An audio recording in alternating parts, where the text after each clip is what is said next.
choc très attendu entre Dijon, le leader, et le Red Star, 4ème du classement. Une équipe de Dijon privée de nombreux joueurs. Sané et Diony sont suspendus. Rivière, Saïd et Bella sont blessés. Côté Red Star, seul Ergo est à l'infirmerie.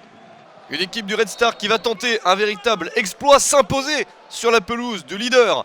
Ce que une seule équipe a réussi à faire jusqu'à maintenant. Les Odoniens qui sont en forme, 5 victoires et 2 nuls sur les 7 derniers matchs. C'est un parcours d'équipe qui peut accéder à la Ligue 1.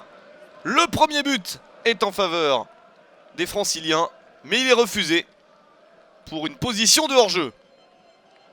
L'entame de match est donc satisfaisante pour la formation de Rui Almeida qui prend des initiatives. Dijon de ce côté n'est pas encore bien rentré dans le match.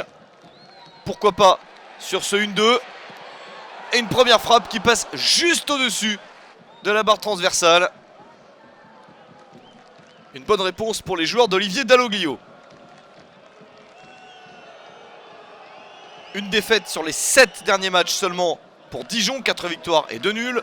Le parcours est très bon, reste à bien finir l'année.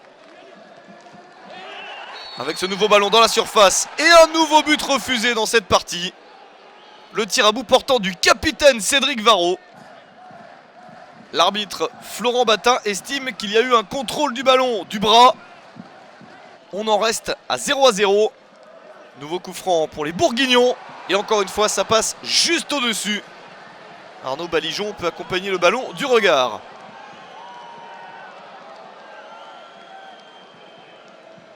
À la mi-temps, pas de but dans ce match très attendu. Dijon est la meilleure équipe du championnat à domicile. 7 victoires pour un nul et une seule défaite. Mais le Red Star est la meilleure du championnat à l'extérieur. 5 victoires pour 3 nuls et une seule défaite. Le match est logiquement accroché.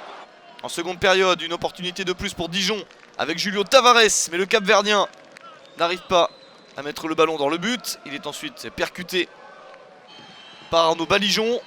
Puis ce coup franc avec un sauvetage juste devant le but. Le Red Star résiste. Dijon insiste. Samaritano au corner. La reprise de la tête de Tavares. Mais ça n'est pas cadré. Un Red Star qui tient jusqu'au bout pour un score de 0-0. Un très bon point à l'extérieur pour le Red Star qui est au pied du podium. Dijon de son côté perd la place de leader mais termine quand même sur le podium avant la deuxième moitié de la saison.